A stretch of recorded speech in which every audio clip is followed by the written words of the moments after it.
tregova një besnikëri ndaj emocioneve që autori dëshiron të përcjell, duke pasur parasysh dikotomin mes formës dhe përmbajtjes në gjuhë të ndryshme. Faktikisht përkthimi është një sfidë në vete. Në një formë apo në një tjetër çdo përkthyes kur përkthen e merr, domethënë i duhet me pas një guxim, sepse jo çdo herë edhe në gjuhën tonë kur lexojmë, ndoshta jemi të aftë me kuptuar se çka ka dashur autori me përçu në mënyrë saktë me vargjet e tij. Mirë po,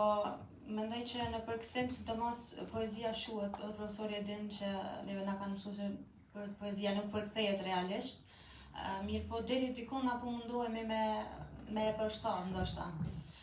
Përkthimi është shumë sfidues, sepse ka poet që shuhen që nuk përkthehen.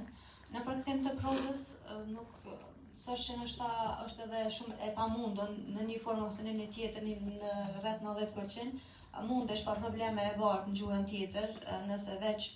paraprakisht në gjuhën tonë e ki një bagazh të lartë, e ke pasuruar fjalorin edhe e ki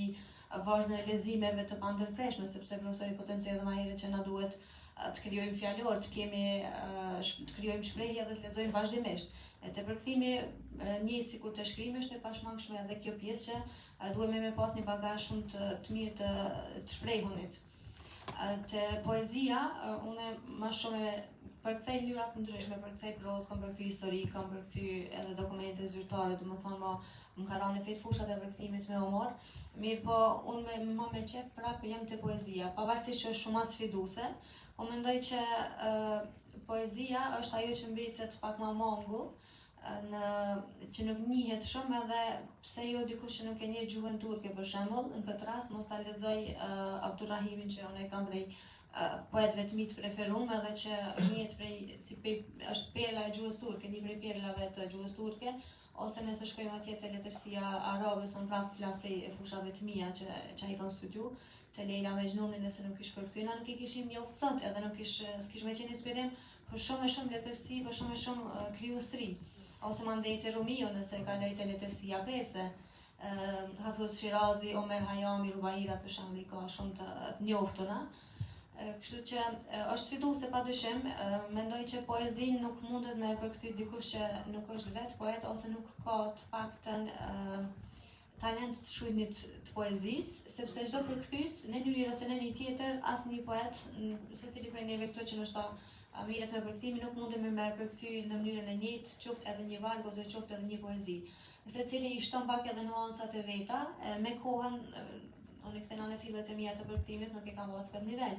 po jam avancu. Prej 2018-s kam filluar me u botu në revistën Akademia të Beretaka, që profesori veç edhe e njeh. Prej aty deri sot, domethënë, unë e kam përsos veten në përkthim, edhe shoh që është shumë sfiduese, ka për shembull